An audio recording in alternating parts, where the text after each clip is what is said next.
আসসালামু আলাইকুম। অবিরাম বাংলা সংবাদে সবাইকে স্বাগত জানাচ্ছি আমি চিন্তিয়া হক। শুরুতেই বিআরবি কেবল সংবাদ শিরোনাম। শিশু রামিসা ধর্ষণ ও হত্যা মামলার রায় আজ। এত কম সময়ে বিচার নিষ্পত্তির ঘটনা নজিরবিহীন। আসামিদের সর্বোচ্চ শাস্তি দাবি করেছে রাষ্ট্রপক্ষ। চাঁপাইনবাবগঞ্জ সীমান্তে পুশিন ঠেকাতে বিজিবির সঙ্গে কাজ শুরু করেছে আনসার ও গ্রাম প্রতিরক্ষা বাহিনী। নজরদারি জোরদার ও জনসচেতনতা বাড়ানোই লক্ষ্য। আজ শুরু বাজেট অধিবেশন। এমপিদের সরকারের উন্নয়ন কাজ তদারকিতে নির্দেশ প্রধানমন্ত্রীর। সংবিধানে 17তম সংশোধনীর মাধ্যমে জুলাই বাস্তবায়নের আশ্বাস চিফ হুইপের। বাজেটে সামাজিক সুরক্ষা খাতে বরাদ্দ তদারকি পরামর্শ অর্থনীতিবিদদের। মূল্যস্ফীতি নিয়ন্ত্রণ করে বিনিয়োগ বাড়িয়ে কর্মসংস্থান সৃষ্টি মূল লক্ষ্য হওয়া উচিত মূল্যায়ন সিপিডির। এবং ফিফা বিশ্বকাপের উন্মাদনায় মেতে ওঠার অপেক্ষায় বিশ্ব। 4 বারের চ্যাম্পিয়ন জার্মানরা এবার ঘুরে দাঁড়াতে মরিয়া। তারুণ্য নির্ভর দলটিকে ভয়ঙ্কর বলছেন বিশেষজ্ঞরা। শুনছিলেন বিআরবি কেবল সংবাদ শিরোনাম, এবার বিস্তারিত সংবাদ। মিরপুরের পল্লবীতে 8 বছরের শিশু রামিসা আক্তারকে ধর্ষণের পর নৃশংসভাবে গলা কেটে হত্যার মামলার রায় আজ। ঘটনার মাত্র 19 দিনের মাথায় ঢাকা মহানগর শিশু সহিংসতা দমন ট্রাইব্যুনাল এই রায় ঘোষণা করবে। দেশের বিচারিক ইতিহাসে এত কম সময়ে কোনো হত্যা ও ধর্ষণ মামলার বিচার নিষ্পত্তির ঘটনা নজিরবিহীন। আসামিদের সর্বোচ্চ শাস্তি মৃত্যুদণ্ড দাবি করেছে রাষ্ট্রপক্ষ। এ নিয়ে বিস্তারিত জানাচ্ছেন জাহিদুল আলম। আমি কিছুই চাই না, আমি বিচার আপনারা করতে পারবেন না। আপনাদের এই ধরনের কোনো রেকর্ড নাই, আপনারা পারবেন না। আমার মেয়েও ফিরে আসবে না। ন্যায় বিচারের এক অনন্য দৃষ্টান্ত করতে যাচ্ছে দেশের বিচার বিভাগ। রাজধানীর মিরপুরের 2য় শ্রেণীর ছাত্রী রামিসা আক্তার হত্যাকাণ্ডের রায় ঘোষণা হতে যাচ্ছে আজ। মাত্র 18 দিনে বিচারিক প্রক্রিয়া শেষ করে 19তম দিনে রায় দিচ্ছে আদালত। তদন্তে উঠে আসে গত 19 মে পল্লবীর মিল্লাত ক্যাম্প এলাকার একটি ফ্ল্যাটে প্রতিবেশী সোহেল রানা নিজের ঘরে নিয়ে যায় রামিসাকে। সেখানে তাকে ধর্ষণের পর নির্মমভাবে গলা কেটে হত্যা করে। পরে বাথরুমের বালতি থেকে রামিসার বিচ্ছিন্ন মাথা এবং খাট থেকে খণ্ডিত দেহ উদ্ধার করে পুলিশ। সেদিন প্রধান আসামি সোহেল রানাকে ফতুল্লা থেকে গ্রেফতার করা হয়। এই অন্যায়ের সাথে যে জড়িত তার বিচার আমরা আগে করতে চাই। ঘটনার পর প্রধানমন্ত্রী তারেক রহমান 1 মাসের মধ্যে অপরাধীর সর্বোচ্চ শাস্তি নিশ্চিতের ঘোষণা দিয়েছিলেন। সে অনুযায়ী রেকর্ড 5 দিনে চার্জশিট, 1 জুনে অভিযোগ গঠন এবং মাত্র 1 দিনে 16 জন সাক্ষীর সাক্ষ্য গ্রহণ শেষ করা হয়। রাষ্ট্রপক্ষের দাবি, আসামিদের বিরুদ্ধে অপরাধ সন্দেহাতীতভাবে প্রমাণিত হয়েছে। চলতি মাসের 1 তারিখে বিচারক মাসরুর সালেকিন আসামিদের বিরুদ্ধে অভিযোগ গঠন করেন।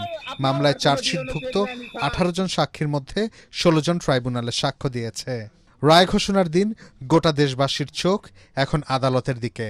রামিসার পরিবার সহ সকলের প্রত্যাশা, সর্বোচ্চ শাস্তির রায়ের মধ্য দিয়ে দেশে দ্রুততম সময়ে অপরাধের বিচার পাওয়ার এক নতুন অধ্যায় তৈরি হবে। জাহিদুল আলম, এটিএন বাংলা, ঢাকা। দর্শক, এই মুহূর্তে ঢাকা মহানগর শিশু সহিংসতা দমন ট্রাইব্যুনালে আছেন সহকর্মী মনির হোসেন তপু। যুক্ত হচ্ছে তার সাথে। তপুর রায় কখন দেয়া হতে পারে সে সম্পর্কে বিস্তারিত আমাদেরকে জানাবেন।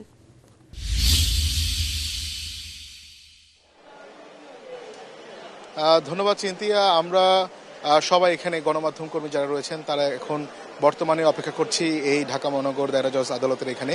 আর আপনাকে জানিয়ে রাখি, এখন মূলত সকাল 8:30টার দিকে মূলত এই শিশু রামিসা হত্যা ও ধর্ষণ মামলার যে প্রধান আসামি ঘাতক সোহেল রানা এবং তার স্ত্রী স্বপ্না আক্তারকে এরই মধ্যে যে আদালতের যে হাজতখানা রয়েছে সেই হাজতখানায় এরই মধ্যে হাজির করা হয়েছে। এই মূলত এই হাজতখানায় এই 2 আসামি বর্তমানে রয়েছেন। তবে এখন পর্যন্ত যে আদালত থেকে কোনো নির্দেশনা এখন পর্যন্ত পুলিশ পায়নি। সেক্ষেত্রে এখনও হাজতখানায় আসামির অপেক্ষা করছে। তবে এখন নির্দেশনা পেলে হয়তো আসামিকে আদালতে হাজির করা হবে। তবে আপনাকে জানিয়ে রাখি যে হয়তো আমরা যতটুকু জানতে পেরেছি যে কিছুক্ষণের মধ্যেই এই 2 আসামিকে আদালতে হাজির করা হতে পারে। তবে আপনাকে জানিয়ে রাখি যে এই শিশু রামিসা হত্যা ও ধর্ষণ মামলায় যে বিচার কার্যক্রম যে গতিতে চলছে এবং যেহেতু খুব দ্রুত গতিতে চার্জশিট দেওয়ার পরই আমরা দেখেছি যে মামলার যে চার্জশিটভুক্ত যে 16 জন সাক্ষী রয়েছে সেই 16 সাক্ষীর মধ্যে 18 জন সাক্ষীর মধ্যে 16 জনই একদিনে সাক্ষ্য গ্রহণ সম্পূর্ণ হয়েছে এবং এর পরদিনই আমরা দেখেছি যে আসামি পক্ষের আত্মসমর্পণ সহ অনুষ্ঠিত হয়েছে এবং সেখানে প্রথমে দুই আসামি যে সোহেল রানা এবং স্বপ্না আক্তার তারা নিজেদেরকে নির্দোষ দাবি করেছিলেন, তবে পরবর্তীতে যে এই মামলার যে প্রধান আসামি রয়েছে সোহেল রানা তিনি আদালতের সামনে বক্তব্যে তিনি বলেছেন যে তার ভুল হয়েছে এবং তিনি আদালতে ক্ষমা চেয়েছেন এবং তিনি দোষ স্বীকার করেছেন এবং এই মামলায় যেহেতু এই রামিসাকে যে নৃশংসভাবে যে ধর্ষণ এবং হত্যা করে যে ঘটনা ঘটেছে, এখানে সোহেলের সাথে এখানে সহযোগী হিসাবে তার স্ত্রী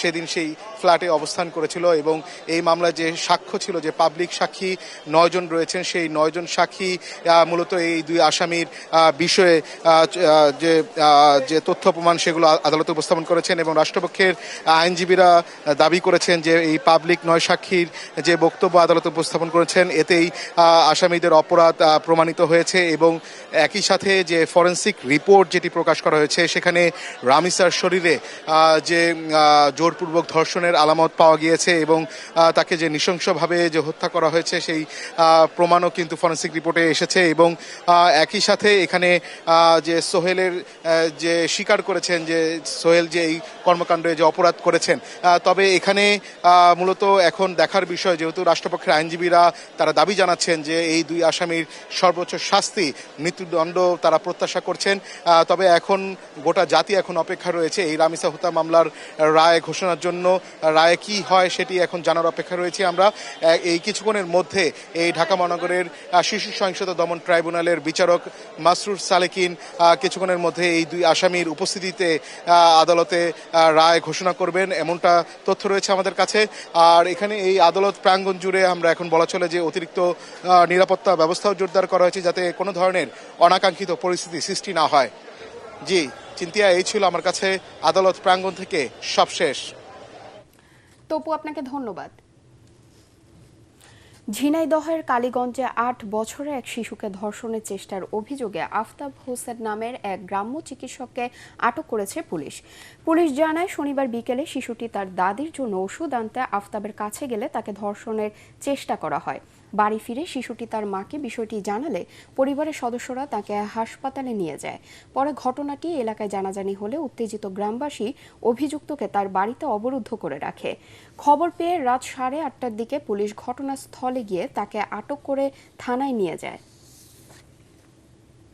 তরিকুল ইসলামের যে 8 বছর বয়সী মেয়ে এখানে ওষুধ দিতে এসেছিল, মেয়েটির দাদি অসুস্থ এবং সে আফতাব ডাক্তারের কাছে ওষুধ নিতে এসেছিল এবং ওই সময় আফতাব ডাক্তারের বাসায় কেউ ছিল না, ফলে এই সুযোগটা আফতাব ডাক্তার কাজে লাগিয়েছে। ডাক্তার সাহেবের সাথে সরাসরি কথা বলি রুমিজে কথা বলার পরে সে আমাদেরকে যেটা বলে যে সে নাকি কিছুই করে নাই, শুধু ওষুধ দিয়েছে এবং মলম দিয়েছে। চাঁপাইনবাবগঞ্জ সীমান্তে ভারত থেকে অবৈধ অনুপ্রবেশ ও পুশিন ঠেকাতে বিজিবির সঙ্গে কাজ শুরু করেছে আনসার ও গ্রাম প্রতিরক্ষা বাহিনী। জেলা আনসার ভিডিপির কমান্ড্যান্ট আরিফুর রহমান জানান, সীমান্তে নজরদারি জোরদার ও জনসচেতনতা বাড়ানোর লক্ষ্যে বৃহস্পতিবার রাত থেকে আনসার ভিডিপির সদস্যরা বিজিবির সঙ্গে সমন্বয় করে দায়িত্ব পালন করছেন। তারা সীমান্তবর্তী এলাকায় টহল ও সন্দেহজনক গতিবিধি পর্যবেক্ষণের কাজও করছেন। সীমান্তে দায়িত্বে থাকা বিভিন্ন বিজিবি ব্যাটালিয়নের অধিনায়ক এরাও এই কার্যক্রমে আনসার ভিডিপির সম্পৃক্ততার বিষয়টি নিশ্চিত করেছেন। নির্বাচনী এলাকায় সরকারের সিদ্ধান্তসমূহ বাস্তবায়ন তদারকিতে সংসদ সদস্যদের নির্দেশ দিয়েছেন প্রধানমন্ত্রী তারেক রহমান। বিএনপি সংসদীয় দলের সভায় এই নির্দেশ দেন তিনি।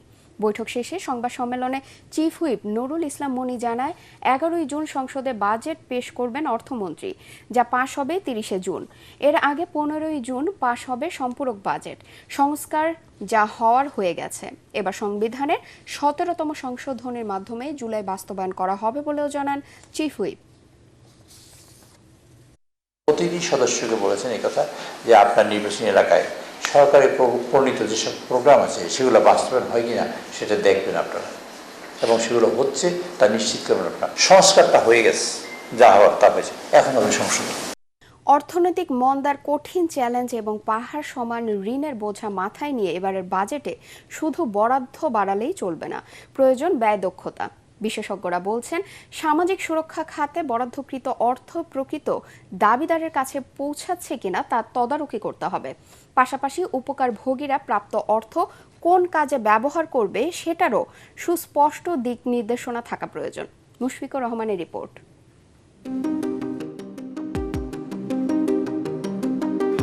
জীর্ণশীর্ণ বস্তিতে বসবাস করা এই মানুষগুলোর কেউ দিনমজুর, কেউ বা আবার অন্যের বাসাবাড়িতে কাজ করে কোনো মতে দুমুঠো আহার জোগান।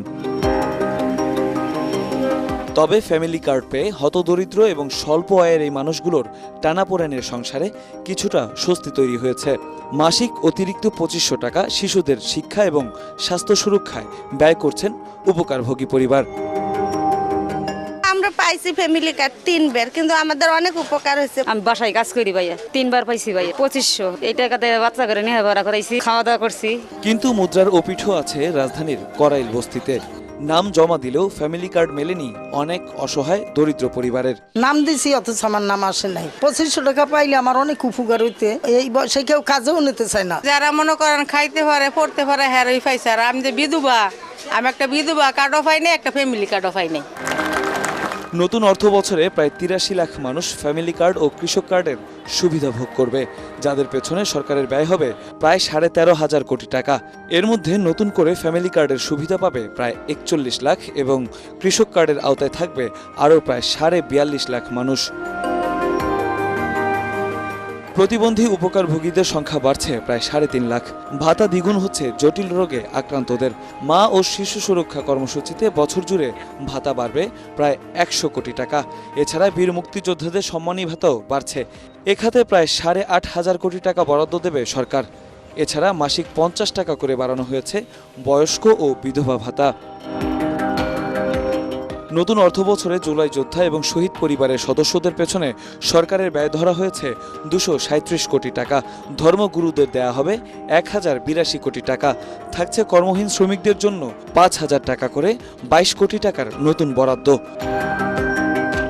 তবে কেবল বরাদ্দ থাকলেই চলবে না, তা বন্টনে অব্যবস্থাপনা দূর করার পরামর্শ দেন অর্থনীতিবিদ ও সমাজকর্মীরা। প্রকৃত হতদরিদ্র ও স্বল্প আয়ের মানুষের মধ্যে বরাদ্দের টাকা ঠিকমতো পৌঁছাচ্ছে কিনা তা নিশ্চিত করার তাগিদ দেন তারা। সুবিধাভোগী চিহ্নিত করা, এখানে দুর্বলতা থাকে। কারা, যাদের পাওয়ার কথা ওরা পাচ্ছে কিনা। সামাজিক সুরক্ষায় এই কৌশলী চিন্তার একটা প্রয়োজন আছে, চিহ্নিত দুর্বলতাগুলো বাদ দেওয়ার একটা প্রয়োজন আছে, আর নিবিড়ভাবে মনিটরিং, বিশেষ করে যে ফ্যামিলি কার্ড, কৃষক কার্ড, এগুলো নিয়ে তো বেশ উৎসাহ তৈরি হয়েছে। এখানে খুবই প্রয়োজন যে ইন্ডিপেন্ডেন্ট মনিটরিংটা দরকার। বরাদ্দ যোগানটা আছে কিনা, অর্থের যোগানটা, ব্যয় দক্ষতা কিন্তু সবচেয়ে জরুরি আজকে বাজেটে। সামাজিক সুরক্ষা খাতে বরাদ্দকৃত অর্থ ব্যয়ে স্বচ্ছ এবং নিরপেক্ষ ভূমিকা রাখতে পারলে পিছিয়ে পড়া জনগোষ্ঠীর ব্যাপক উন্নয়ন সম্ভব বলে মনে করছেন বিশেষজ্ঞরা। বাজেট আসে, বাজেট যায়, বরাদ্দও হয়, তবে নিম্ন এবং মধ্যবিত্তের ভাগ্যের পরিবর্তন কতটা ঘটে সেই প্রশ্ন কিন্তু থেকেই যায়। তারেক রহমান সরকারের প্রথম বাজেট সব শ্রেণী পেশার মানুষের মধ্যে আশার আলো জ্বালাবে, নাকি নিম্ন ও মধ্যবিত্তের ওপর চাপ আরও বাড়বে, এটাই এখন দেখার বিষয়। মুশফিকুর রহমান, ATN বাংলা, ঢাকা। এবার বাজেটে মূল্যস্ফীতি নিয়ন্ত্রণ করে বিনিয়োগ বাড়িয়ে কর্মসংস্থান সৃষ্টি করাই মূল লক্ষ্য হওয়া উচিত বলে মনে করেন centre for policy dialogue CPD নির্বাহী পরিচালক ডাক্তার ফাহমিদা খাতুন। ATN বাংলা আয়োজিত প্রাক বাজেট আলোচনায় তিনি একথা বলেন। এ সময় ATN বাংলার বার্তা পরিচালক ও debate for democracy chairman Hasan Ahmed Chowdhury Kiran বলেন, বন্ধ শিল্প কারখানা পুনরায় চালুর লক্ষ্যে প্রস্তাবিত 60,000 কোটি টাকার প্রণোদনা প্যাকেজ সরকারের সময়োপযোগী ও সাহসী উদ্যোগ। মনির হোসেন তপুর রিপোর্ট। সংকট উত্তরণের বাজেট হিসেবে আমরা আখ্যায়িত করতে চাচ্ছি। দেশের অর্থনীতি বর্তমানে নানা চ্যালেঞ্জের মুখোমুখি। উচ্চ মূল্যস্ফীতি, বিনিয়োগের ধীরগতি, কর্মসংস্থানের সীমাবদ্ধতা এবং বৈদেশিক মুদ্রার চাপের মধ্যেই নতুন বাজেট ঘোষণা করতে যাচ্ছে সরকার। এমন প্রেক্ষাপটে ATN বাংলার আয়োজনে অনুষ্ঠিত হয় সংকট উত্তরণের বাজেট শীর্ষক প্রাক বাজেট আলোচনা। বিশেষ গোষ্ঠীর সুবিধা পাবে, সমগ্র যারা মানুষ তারা পাবে না, সেটি কিন্তু হবে না বলে অর্থনৈতিক গণতন্ত্রের কথা বলছে। আলোচনায় সিপিডির নির্বাহী পরিচালক ডক্টর ফাহমিদা খাতুন বলেন, অর্থনীতির মূল সূচকগুলো নিম্নমুখী হওয়ার কারণে বিনিয়োগকারীদের আস্থা ফিরিয়ে সঠিক সময়ে অর্থ বরাদ্দ এবং নজরদারি জোরদার করে সরকারের কর্মসূচিগুলো বাস্তবায়নের তাগিদ দেন। খরচটা করলে খরচটা যাতে সাশ্রয়ীভাবে হয়, তাহলেও কিন্তু আপনার এই মূল্যস্ফীতির লাগামটা কিছুটা টেনে ধরা যাবে। উচ্চ মূল্যস্ফীতির সময়ে এই বাজেটটা হবে একটা স্বস্তি দেওয়ার বাজেট, এবং সেজন্য ওই সামাজিক নিরাপত্তা বেষ্টনীতে আরো বেশি বরাদ্দ রাখতে হবে। এ সময় অনুষ্ঠানটির সঞ্চালক, এটিএন বাংলার বার্তা পরিচালক ও ডিবেট ফর ডেমোক্রেসির চেয়ারম্যান হাসান আহমেদ চৌধুরী কিরণ বলেন, অর্থনীতির বর্তমান সংকট মোকাবেলা করে টেকসই প্রবৃদ্ধির পথে এগিয়ে যেতে জনকল্যাণ, কর্মসংস্থান এবং বিনিয়োগ বান্ধব নীতিকে প্রাধান্য দিতে হবে। বিগত অন্তর্বর্তীকালীন সরকার এবং তার আগেও আমরা দেখেছি যে অনেকগুলি কলকারখানা বন্ধ হয়ে গিয়েছিল। সে অবস্থার প্রেক্ষাপটে সরকার একটা সাহসী উদ্যোগ নিচ্ছে বলে আমার কাছে মনে হচ্ছে এবং সময়োপযোগী উদ্যোগ। সেটি হচ্ছে যে 60,000 কোটি টাকার একটা প্রণোদনা প্যাকেজ সরকার নিয়ে আসছে বাংলাদেশ ব্যাংকের পক্ষ থেকে। নতুন সরকার এসছে, তারা নিরঙ্কুশ বিজয় লাভ করে তারা সরকার গঠন করেছে। তাদের প্রতি জনগণের যে প্রত্যাশা, সেই প্রত্যাশার জায়গায় যাতে কোনো ঘাটতি না হয় সেদিকেই অত্যন্ত মুনশিয়ানার সাথে, অত্যন্ত বুদ্ধিমত্তার সাথে এই বাজেট প্রণয়ন করতে হবে। আলোচনায় বক্তারা বলেন, নতুন বাজেটে সাধারণ মানুষের প্রত্যাশার প্রতিফলন থাকতে হবে। একই সঙ্গে ব্যবসা বান্ধব পরিবেশ নিশ্চিত করে বিনিয়োগ ও কর্মসংস্থান বাড়ানোর উপর জোর দেওয়ার আহ্বান জানান তারা। যারা নিম্ন মধ্যবিত্ত আয়ের মানুষ, সে মানুষের জন্য যাতে এই বাজেট কোনো রকম চাপ তৈরি না করে। মনির হোসেন তপু, এটিএন বাংলা, ঢাকা। জনপ্রত্যাশা পূরণ করবার জন্য সকল দিক লক্ষ্য রেখে যাতে এই বাজেট। এবারে বিশ্বকাপ ফুটবলের খবর।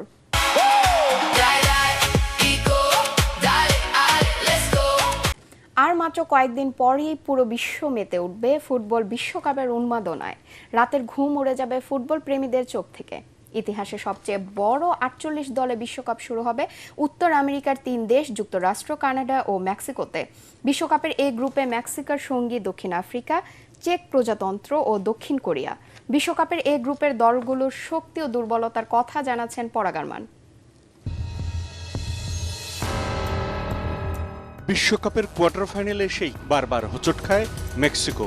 শেষ 8টি যেন তাদের জন্য অলঙ্ঘ প্রাচীর। 1970 এবং 1986 দুবারই শেষ 8 থেকে বিদায় নিতে হয়েছিল তাদের। এবার চেনা মাঠে পুরনো অভিশাপ কাটানোর লক্ষ্য নিয়ে নামছে মেক্সিকো। ষষ্ঠবারের মতো বিশ্বকাপ খেলতে নামবেন অভিজ্ঞ গোলকিপার ওচোয়া। দলে আরও আছেন রাউল হিমেনেজ, এডসন আলভারেজ। নিজেদের পারফরমেন্স দিয়ে তারাই আশার সলতেটা জ্বালিয়ে রাখছেন ট্রাই কালারদের। গ্রুপে মেক্সিকোর মাথা ব্যথার কারণ হয়ে উঠতে পারে দক্ষিণ কোরিয়া। 2002 সালের সেমিফাইনালিস্টদের আক্রমণ ভাগ যথেষ্ট ক্ষুরোধার। তারকা ফুটবলার সন হিউং মিনের রয়েছে গোল করার সহজাত প্রতিভা, তবে তাদের কপালে চিন্তার ভাঁজ ফেলতে পারে দুর্বল রক্ষণ ভাগ। গত মে মাসে আর জুনে প্রীতি ম্যাচে জয় পেলেও গত এপ্রিলে অস্ট্রিয়ার কাছে হেরেছে তারা। তাছাড়া কোচ হং মিয়ং বোর 3 ডিফেন্ডারের কৌশলও সমালোচনার মুখে। 20 বছর পর বিশ্বকাপে ফিরেছে চেক প্রজাতন্ত্র। প্লে অফে ডেনমার্ককে হারিয়ে বিশ্বকাপের টিকিট পায় তারা। দলের সেরা খেলোয়াড় প্যাট্রিক শৌচেক এবং প্যাট্রিক শিকের মতো অভিজ্ঞদের নিয়ে চেক বাহিনী নকআউটে ওঠার স্বপ্নে মুশকুল। 2010 সালে বিশ্বকাপ আয়োজক ছিল দক্ষিণ আফ্রিকা। তারপর এই মঞ্চে তাদেরকে আর দেখাই যায়নি। এবার প্রত্যাবর্তনের পালা। অন্তত গ্রুপ পর্বের গণ্ডি পেরোনোই তাদের মূল লক্ষ্য। বিশ্বকাপের উদ্বোধনী গ্রুপ হিসেবে এই গ্রুপে কোনো সুপার পাওয়ার নেই। 11 জুন মেক্সিকো দক্ষিণ আফ্রিকা ম্যাচ দিয়ে টুর্নামেন্ট শুরু হলেও সবচেয়ে গুরুত্বপূর্ণ লড়াই হিসেবে দেখা হচ্ছে মেক্সিকো দক্ষিণ কোরিয়া দ্বৈরথকে। মহাতারকারা এই গ্রুপে না থাকলেও প্রায় সমশক্তির দলগুলোর খেলা হবে প্রতিদ্বন্দ্বিতা মুখর। আর সেই কারণেই শুরু থেকে জমে উঠতে পারে উত্তর আমেরিকা বিশ্বকাপ। পরাগারমান, এটিএন বাংলা। 4 বারের বিশ্ব চ্যাম্পিয়ন, বিশ্ব মঞ্চে সবচেয়ে শক্তিশালী দাবিদার, তারপরও শেষ দুটো বিশ্বকাপে গ্রুপ পর্বেই শেষ। এই দংশন এখনো বুকে বহন করছে জার্মানি। তবে তরুণ কোচের হাতে গড়া এবারে দলটাকে অনেকেই বলছেন সাম্প্রতিক সময়ের সবচেয়ে ভয়ঙ্কর জার্মানি। ইতিহাস বলে বিপদে পড়লে এই দল ঘুরে দাঁড়ায়। সেই ভরসাতেই আবার ফেভারিট হয়ে মাঠে নামছে জার্মানরা। বিস্তারিত রায়হান রাসেলের প্রতিবেদনে। World Cup 2026. One team rising. Germany is here. বিশ্বকাপে সবচেয়ে বেশি 8 বার ফাইনাল খেলেছে জার্মানি। এর মধ্যে দ্বিতীয় সর্বোচ্চ 4 বার শিরোপা ঘরে তুলেছে তারা।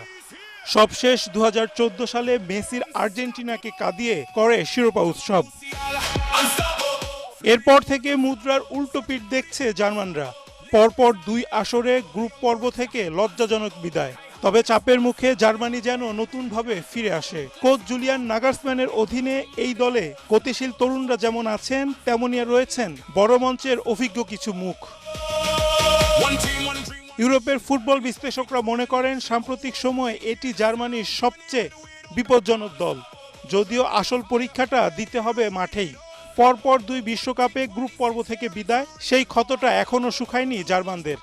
তবে এবারের গল্পটা ভিন্ন হওয়ার সম্ভাবনা রয়েছে। নাগালসম্যানের 26 জনের দলে সবচেয়ে বড় চমক ম্যানুয়েল নোয়ারের ফিরে আসা। নোয়ার ফিল্ডেও দলের অধিনায়ক জেসুয়া কিমিক। ইনজুরি কাটিয়ে ফিরেছেন রিয়াল মাদ্রিদ ডিফেন্ডার অ্যান্টোনিও রুড্রিগার, কাইল হারবার্স ও ফিলিক্স এনমেচা। তবে সকলের নজরে থাকবেন 2 তরুণ জামাল মুসিলিয়া আর ফ্লোরিয়ানের দিকে। দলের কনিষ্ঠ মুখ লেনার্ড কার্ল মাত্র 18 বছর বয়সে বায়ার্নের জার্সিতে নিজেকে প্রমাণ করে জায়গা করে নিয়েছেন বিশ্বকাপ মঞ্চে। এবারের বিশ্বকাপে জার্মানি খেলবে ই গ্রুপে। 15 জুন বিশ্বমঞ্চে অভিষেক হওয়া কুরাসাওয়ের বিপক্ষে ম্যাচ দিয়ে শুরু হবে সম্মান ফেরানোর লড়াই। 21 জুন আইভরি কোস্ট এবং গ্রুপ পর্বের শেষ পরীক্ষা 26 জুন ইকুয়েডরের বিপক্ষে। পুরো এক যুগে শিরোপার কাছাকাছি যাওয়া হয়নি জার্মানির। অতীতের এই ব্যর্থতা এবার একই সঙ্গে চাপ আর প্রেরণা দুটিই তৈরি করবে। সেই বাস্তবতা বুকে নিয়ে ফেভারিটের তকমা কাঁধে তুলে মাঠে নামতে প্রস্তুত জার্মানি। রায়হান রাসেল, এটিএন বাংলা।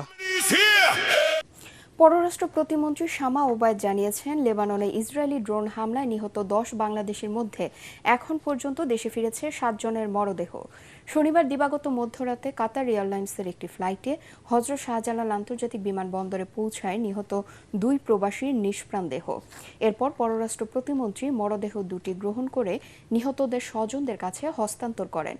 এ সময় 2 পরিবারকে সব ধরনের সহযোগিতার আশ্বাস দেন তিনি।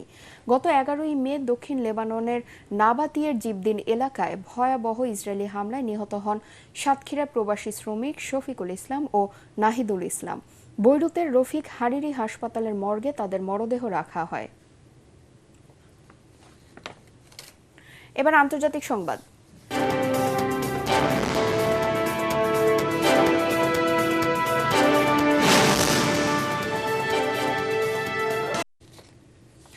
এবার সরকার পতন আন্দোলনে উত্তাল বলিভিয়া। প্রেসিডেন্ট রদ্রিগো পাজের পদত্যাগের দাবিতে দেশটিতে টানা 36 দিন ধরে চলছে বিক্ষোভ। আন্দোলনের কারণে রাজধানী লা পাজে 1 মাসের বেশি সময় ধরে খাদ্য ও জ্বালানি সংকট দেখা দিয়েছে। সকালে দেশের বৃহত্তম কৃষি ও শিল্পাঞ্চল সান্তা ক্রুজ থেকে বিক্ষোভ দমন করতে গিয়ে পিছু হটতে বাধ্য হয় আইনশৃঙ্খলা বাহিনী। এ সময় 2 পুলিশ সদস্য আহত ও 1 কৃষক নিহত হন। বিক্ষোভকারীরা সরকারের বিরুদ্ধে অর্থনৈতিক সংকট মোকাবেলায় ব্যর্থতার অভিযোগ তুলেছেন। তবে সরকারের দাবি, সাবেক প্রেসিডেন্ট ইভো মোরালেস আন্দোলনে উস্কানি দিচ্ছেন। এবার খেলার খবর।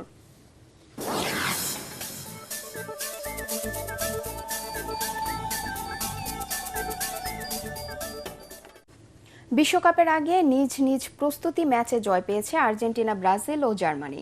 নিজেদের শেষ প্রস্তুতি ম্যাচে মিশরকে 2-1 গোলে হারিয়েছে সেলেসাওরা। যুক্তরাষ্ট্রের ক্লিভল্যান্ডে হওয়া ম্যাচটিতে 5 বারের বিশ্ব চ্যাম্পিয়নদের হয়ে গোল করেন ব্রুনো গ্রিমারেস ও অ্যান্দ্রিক। অন্যদিকে নিজেদের প্রথম প্রস্তুতি ম্যাচে মাঠে নামে বর্তমান বিশ্ব চ্যাম্পিয়নরা। হন্ডুরাসের বিপক্ষে 2-0 গোলের সহজ জয় পায় আলবিসেলেস্তেরা। প্রথমার্ধে আর্জেন্টাইন এগিয়ে নেন লাউতারো মার্তিনেজ। এরপর গোল ব্যবধান দ্বিগুণ করেন জিলিয়ানো সিমিয়ন। আর বিশ্বকাপের স্বাগতিক যুক্তরাষ্ট্রকে 2-1 গোলে হারিয়েছে জার্মানি। শেষ করার আগে বিআরবি কেবল সংবাদ শিরোনাম আরেকবার। শিশু রামিসা ধর্ষণ ও হত্যা মামলার রায় আজ। এত কম সময়ে বিচার নিষ্পত্তির ঘটনা নজিরবিহীন। আসামিদের সর্বোচ্চ শাস্তি দাবি করেছে রাষ্ট্রপক্ষ।